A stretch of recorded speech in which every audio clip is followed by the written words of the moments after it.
Welcome to RBC's Markets in Motion podcast, recorded October 9th, 2025.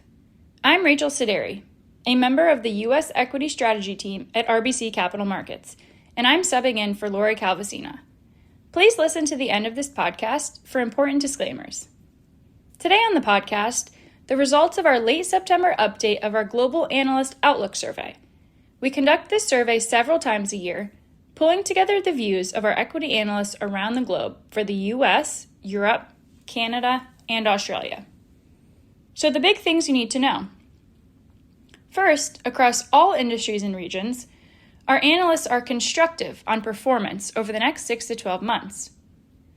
Second, at the global sector level, our analysts have the most positive performance outlooks for REITs, materials, and financials. Third, our analysts were slightly less optimistic on forward performance for Europe and the UK than other regions. Fourth, our analysts generally had mixed views of the policy backdrop. And fifth, when we look at some of our macro indicators, Canada has been the bright spot in terms of performance, both year to date and over the past month. If you'd like to hear more, here's another 3 minutes. Starting with takeaway number 1. Across all industries and regions, our analysts are constructive on performance over the next 6 to 12 months. There was a little less optimism on demand and valuation, though still a favorable tilt. Meanwhile, views on the policy backdrop were mixed. In an optional writing question, most saw lower interest rates as a positive for economic activity, spending, and valuations. Moving on to takeaway number 2. At the global sector level, our analysts have the most positive performance outlooks for REITs, materials, and financials. They also had constructive performance outlooks on healthcare, industrials, and utilities, but to a lesser degree.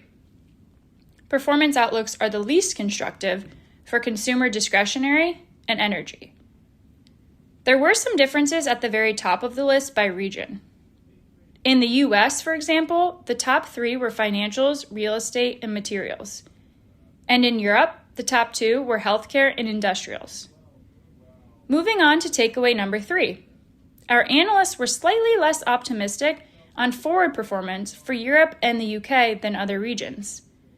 This seems to be largely due to less constructive valuation assessments on Europe and the UK. Valuation views for Europe were dragged down by financials, industrials, and staples with negative or neutral views, while most other sectors had positive valuation views. Takeaway number 4. Our analysts generally had mixed views of the policy backdrop. The main exception we saw was Canada, where our analysts were more constructive on the Canadian policy backdrop. We asked our analysts to identify what specific issues were driving their views. Tariffs, trade, regulation, energy, and climate were the issues most in focus globally. There were some variations on what topped the list by region. In the US, it was tariffs and trade. In Canada, energy and climate.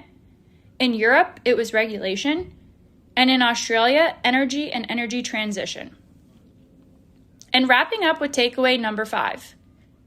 When we look at some of our macro indicators, Canada has been the bright spot in terms of performance both year to date and over the past month. The US has come in second. Europe is in third, but it is starting to pick up. Meanwhile, the US has been the bright spot from a GDP expectations perspective, with improving expectations for both 2025 and 2026. Canada was seeing this as well until recently, but has slipped a bit. The US has also been the most resilient on economic surprises. That's all for now. Thanks for listening, and be sure to reach out to your RBC representative with any questions. This content is based on information available at the time it was recorded and is for informational purposes only. It is not an offer to buy or sell or a solicitation, and no recommendations are implied. It is outside the scope of this communication to consider whether it is suitable for you and your financial objectives.